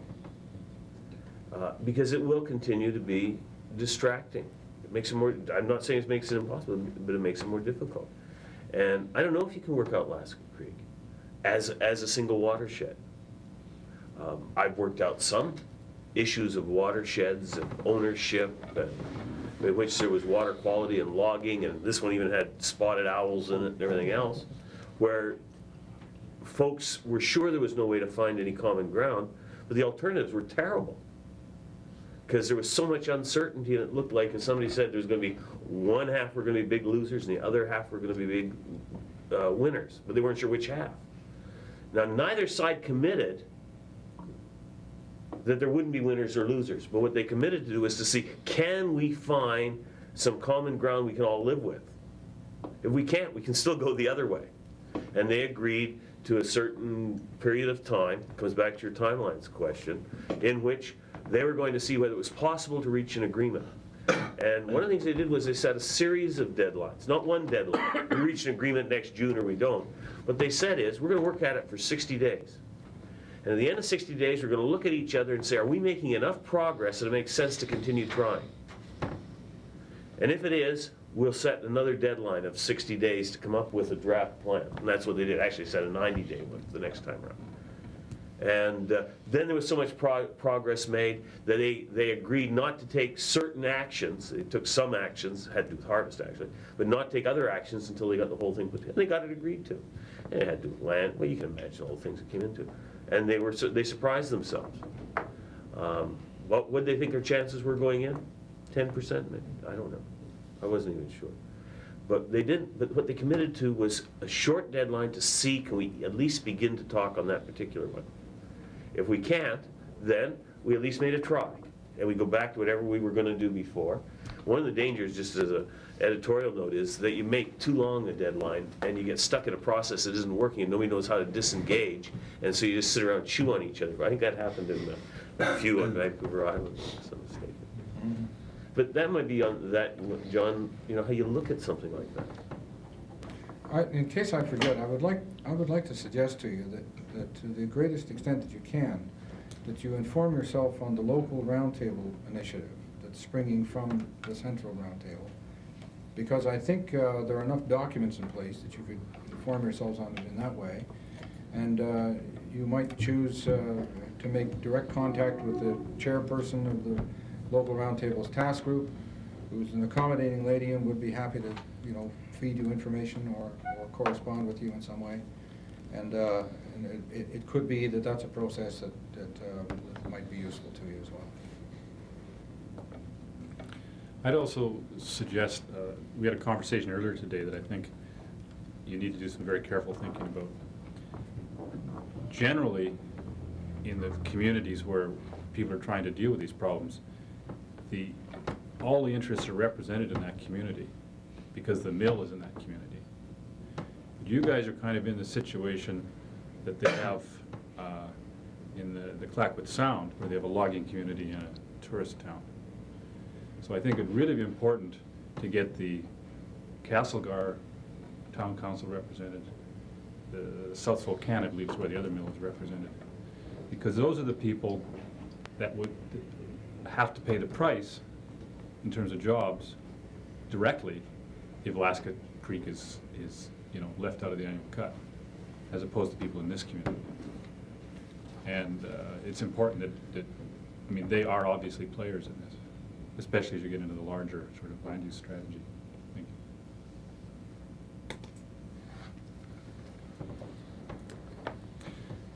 you. I think that's an important, when we were defining our boundaries, the West Arm goes up 20 miles up the road here. It's a drainage area that comes into the West Arm, and it is just there is no mill associated with it. And one of we have our scale problems. This issue is watershed based. This one here is this valley based, and then as you mentioned, the economic ramifications of Lasca Creek being taken to the cut has ramifications on Castle and Spokane and other areas, and that's one of the difficulties that we had was how to define our exact terms of reference or boundaries. And I'm being in the Ministry of Forests, I saw myself setting up 3 or 4 different one of these, I'll call them beasts, within our forest district, just to make sure that we had adequate representation across the whole TSA. And I don't know, is our planning area too small? Can we adequately represent all the interests, to get those across? Those are, concerns. It may not be too small, but it could be the wrong shape. Yeah. Given, the reality, there's no mill in Nelson anymore, as Bob points out. That doesn't mean to say there won't ever be one, though. Yeah. No, that's true. But Well, maybe that's what you should do first, get a sawmill back in Nelson. I'd just like to expand a little bit on this. I think it's an important topic. One thing I haven't heard discussed, and I think it needs to be addressed. I don't believe that the resources, be they timber resources or tourist resources, belong to the people of the West Arm. I believe they belong to the people, to all of the people of the province. And we have to be careful. We have to be careful of the sensitivity here. We have to be careful to ensure that the province's resources, be they mineral resources, tourist resources, forest resources, fish, whatever, that they be managed for the optimum benefit of all British Columbians. And sometimes that mandate, which is, as I understand it, is the mandate of government, that mandate is going to conflict with the wishes and desires and sometimes the interests of local residents. And we come up against that. I just want to say that's a very important point, and when we set out our criteria, one of the criteria we set out is that the government agencies are there. The obvious reasons they're there because they often have the legislative authority to implement and need to be there to clarify policy and to do those kinds of things. But the other reason why they're there is that very often it's the government agency that must carry that broad provincial interest, that must come to the table and say, well, this is a very unique area to the province in terms of its environmental concerns. Or, I'm sorry, but this area of this country is the only area that you can build hydro dams. And so that you have to consider that. I mean, there are certain provincial interests that sometimes only the government representatives can carry to the table to make sure those kinds of things are considered. I mean, it's a very difficult balance, and you can argue that the balance is maybe swung and polarized centrally. So it's now Victoria making all these decisions, and it needs to move the other way, which the Roundtable is very supportive of, moving the other way and back to the communities. But there needs to be that provincial perspective. And you see it internationally all the time. I mean, provincial governments get very upset when national governments get involved, and national governments get really upset when other national governments say, well, and we do it all the time, what are you doing with your rainforest in South America? What are you doing with South Moresby? I mean, I saw it in government when there was a very strong negative reaction to the Japanese people writing us about saving South Moresby. Well, it's not that. Well, but that's just the point. There's a broader perspective here. Back to your concerns about goal. And you have to bring those together. That's part of making sure that all the right representation is here. Yeah. Mike made a couple of points too. The question, do we have the right people at the table? I think it is an important thing to look at because in my experience, I've been involved with the Natural Resources Task Force, including the Regional Advisory Group. And I think that has been a useful and productive process. And I think it works because of the people that you have at the table. You have a relative balance of environmental groups and industry groups and groups in between. And very quickly, people with a very strong extreme viewpoint become isolated, and they get dragged back to the center. So I really think that who is on and who is represented is very important. The other thing that I'd like to point out, Mike pointed out that if Ministry of Forests, for example, isn't on side, then nothing will happen, no matter what consensus we agree with. I think we're very fortunate, and there has been some discussion around the table as to whether Ministry of Forests or any other government ministries should be sitting at the table. I think we're fortunate to have Ministry of Forests at the table, because Al Bradley has committed to himself, to us, I believe. He said very early on in the process that if we can get the Ministry of Forest representative to reach consensus with us, that he will have a hell of a time going back on that consensus, that he will ride with us. That's important. Yeah, we have struggled with this whole commitment thing and whether or not anybody here represents the group. And we actually, a few meetings ago, sent everybody back and said, go back and re-get your mandate, reaffirm it. And they came back and said, yep, we got it. So we still work on the basis that when a commitment is made, it is a whole body of people that are being committed. We've struggled through that. However, in my opinion, it's one of the very problems that we have, because nothing of real meat gets put on the table. It's all the little things, but nothing gets really tangible that we can all look at and say, there's a big, big thing that we're all going to work on now. It's always little things. I'd like to respond to the comment you made about the fact that we're dealing here with public resources that belong to all the people and so on. You can carry that to a ridiculous extent. You can say they belong to all the British Columbians, and people in Newfoundland deserve to be consulted too, and on and on. But look at the history of these kinds of things and the way this process has unfolded historically and actually and factually in the past. And it is exactly the reverse of that. The Columbia Retreat was consummated by senior levels of government, federal and provincial, and I was a resident of the Kootenays at that time, and I'm a lifelong resident. And nobody asked anybody over here what any of us thought of that. We became the victims of that gigantic international success story. And the historical record is that the experience is all on their side. Decisions pertaining to land use questions, all the way from the allocation of the provincial cut, the setting of the provincial cut, all the way down to such questions as where parks will be, where hydro developments will occur, where highways will be located, and on and on and on. Those decisions are made in the majority by the population base. And I wouldn't spend too much time worrying about whether you think regional decisions are going to be made by too many regional decision makers. Because at the moment, you're in a very deficit position. We, as residents of the Kootenays, are in a deficit position with respect to having any say whatever. I'd let them worry about whether they think it's out of bounds or not, because it's been the other way since time began. Well, I'm not going to disagree that there has been a lack of local input. I desire and I agree with those who want some local input, yes. But I think it has to be within the context of the benefit of all of the profits. Again, I'll refer back to the regionalization process, which in the Kootenai region seems to work pretty well. We have a highways task force that has produced a set of bottom-up priorities. We have a tourism task force that has identified a set of options and priorities and put in place a mechanism to try and achieve those objectives. Those are local input within a provincial framework, and I think it's successful. I agree with you, we need more local input, but at the same time, I believe strongly that local input must be sensitive to the needs of all of the people of the province.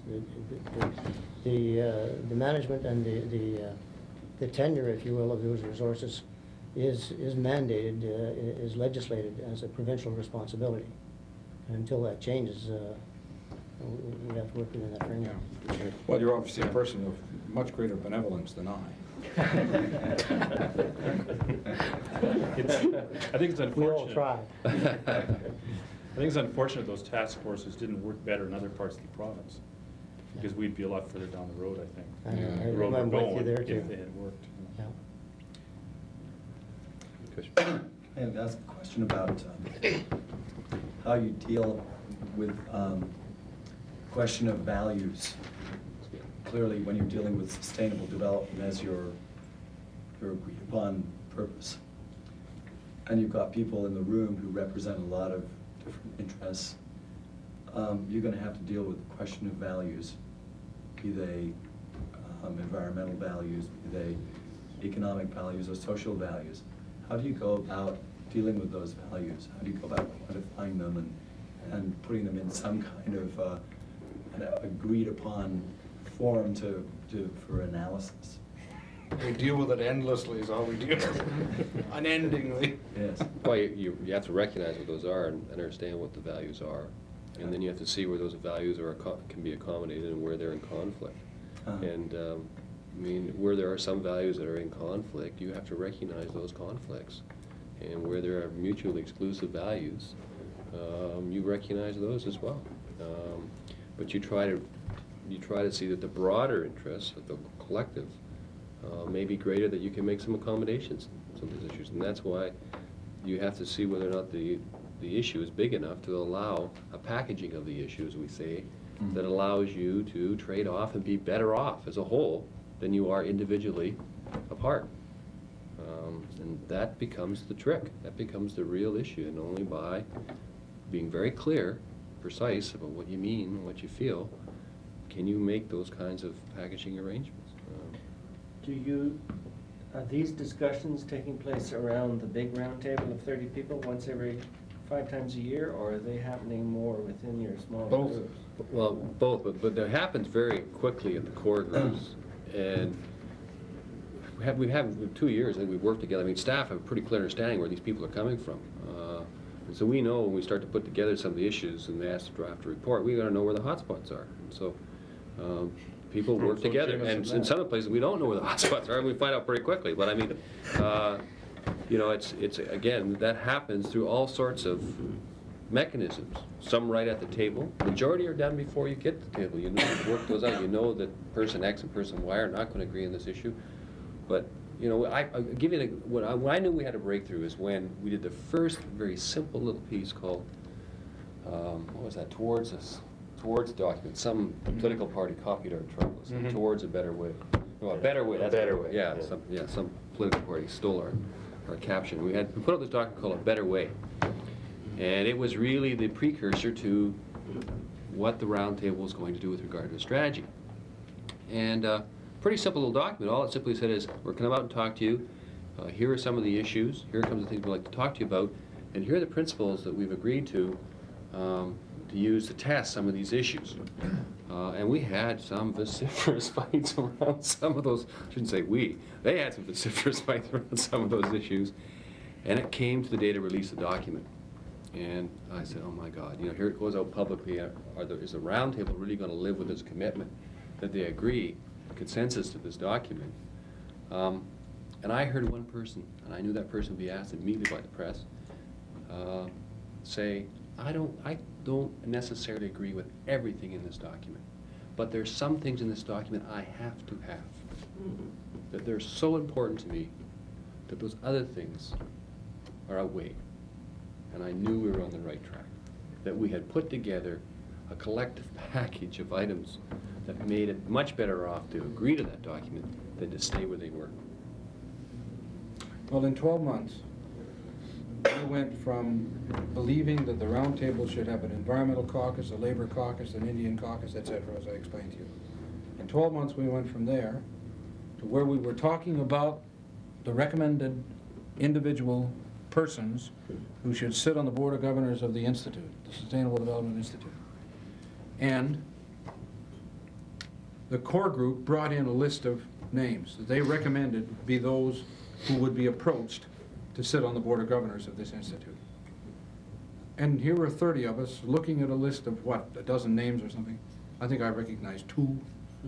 And, There were 2. And, As opposed to both. yeah, I didn't like either one. Mike Halleran, Mrs. Mike Didn't either one.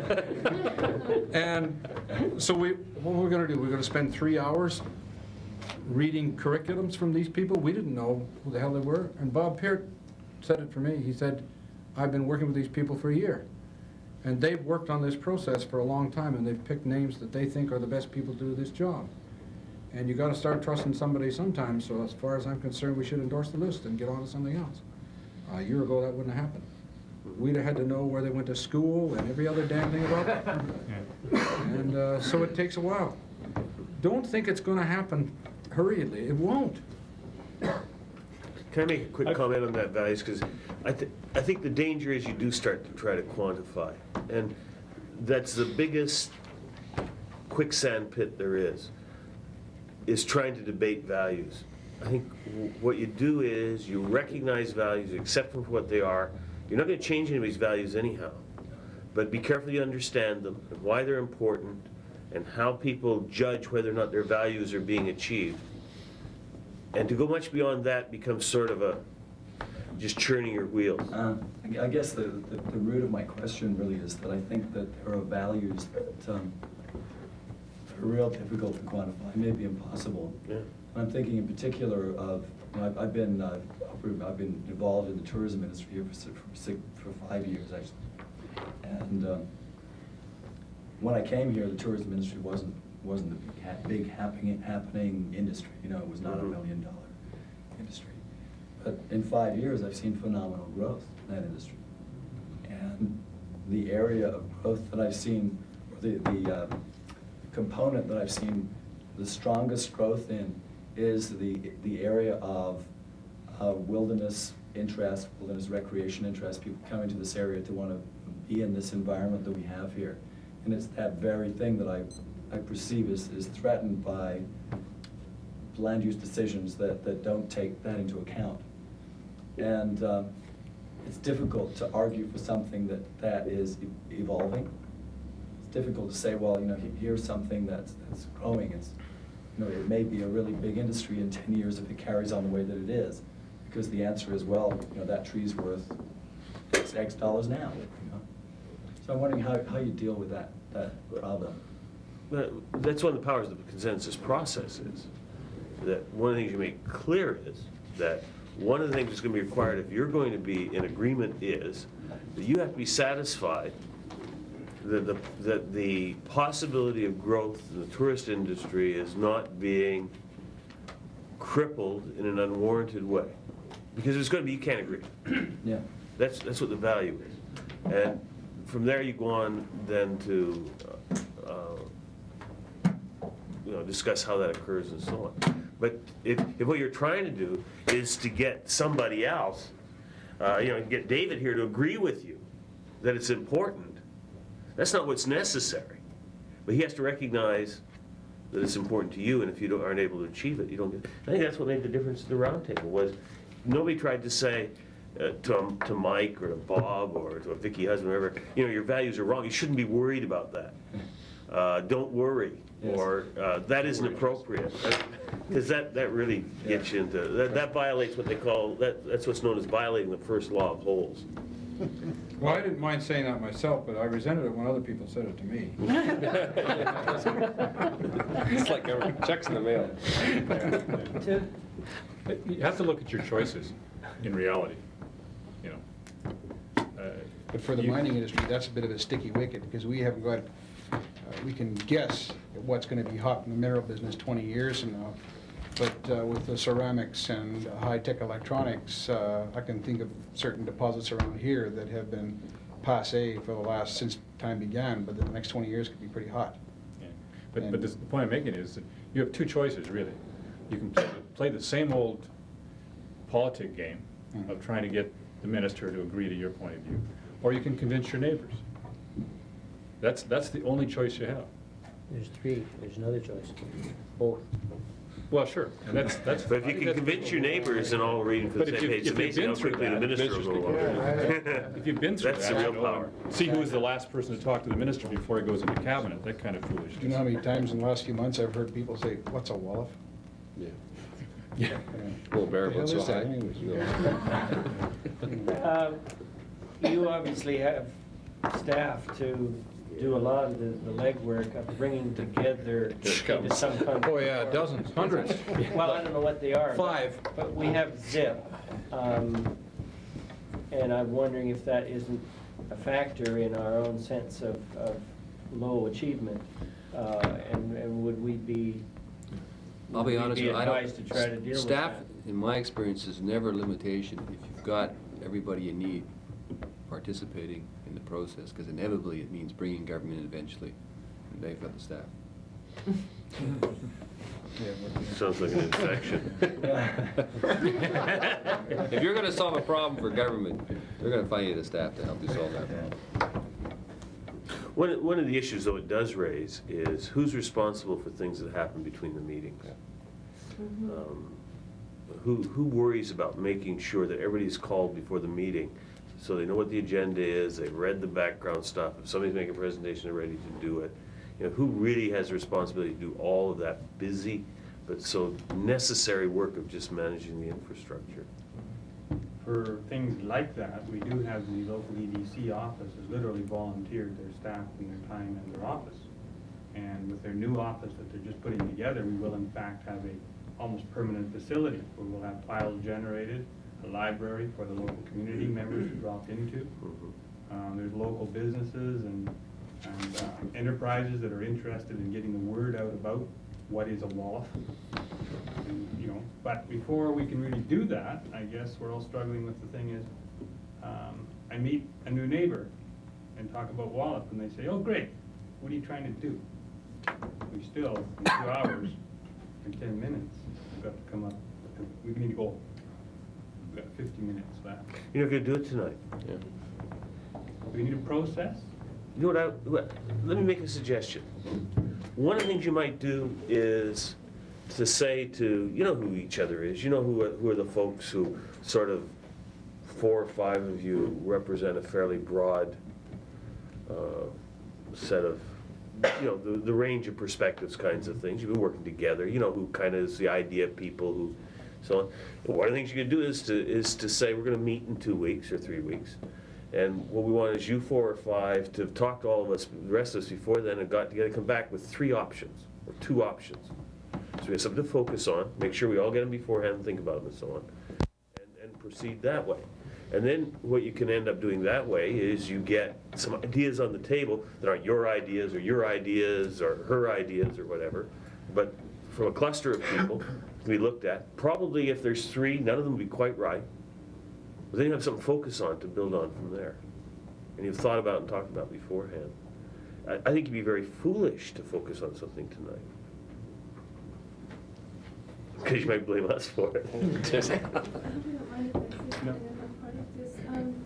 the early 1980s, I was interested in environmental mediation, and a group of us got together. There was a conference at Malaspina College. A colleague perhaps of yours came up from Seattle. It was generally decided that mediation, where people sat down and actually made decisions rather than simply consultation, was not really appropriate at that time because the legislation in BC for land use issues is not written in the same way that it is in the States. It gives the minister much more discretion, and you can't use the courts the same way you can in the States. So people kind of moved away from that and developed other angles. I'm coming back to environmental mediation again because I think that there's been a change, and that change is the potential for violence. I'm seeing it throughout the province. I'm seeing it at Lasca Creek. I'm seeing it really close to home. And when people around this table are talking about low achievement, I think that you should give yourself the credit that violence hasn't erupted in the way that there is a potential for. I think there is a widespread recognition throughout this area that the dialogue is happening, and that so long as dialogue is happening, that will contain the simmerings somewhat. It won't contain it forever, because people will get cynical if the process lasts too long, and that's why I'm a little concerned that people on the roundtable talk about the need for stretching out the timetable. I do agree with it, but you have chosen to back away from specific issues, and therefore you don't have that potential for violence happening at Lasca Creek as the same kind of push at what you're doing. We have another very pertinent issue that's not quite violence. It's called death of the round table. So it's a great motivator. A lot of people say, well, are we moving fast enough so that giving advice to government that we're still credible and useful? Because if not, I mean, the government can ignore us at any time. So, I mean, the usefulness of any of these groups is the ability to deliver solutions that can be acted upon. So there is definitely an incentive there. So I would give credit for processes like this happening to contain that. As I say, I don't think they'll contain it forever. And there is a tremendous pressure to do something meaningful, I agree. But process is important, and whenever we talked about environmental mediation, be it 10 years ago or be it now, who is involved and how you decide that criteria has always been the stumbling block. And what I've ever felt is that flexibility needed to be built into the system, but probably one of the most important things of the process is the individuals at the table learn the skills that they then take back to their group, so that the skills of consultation and consensus and facilitation and mediation are filtered down to other people, to a larger group of people. And that too, I think, is an important part, because that too will help contain some of what I think is similar to me. Don't underestimate the power you people have here if you can come to some agreement. I mean, the Premier et al.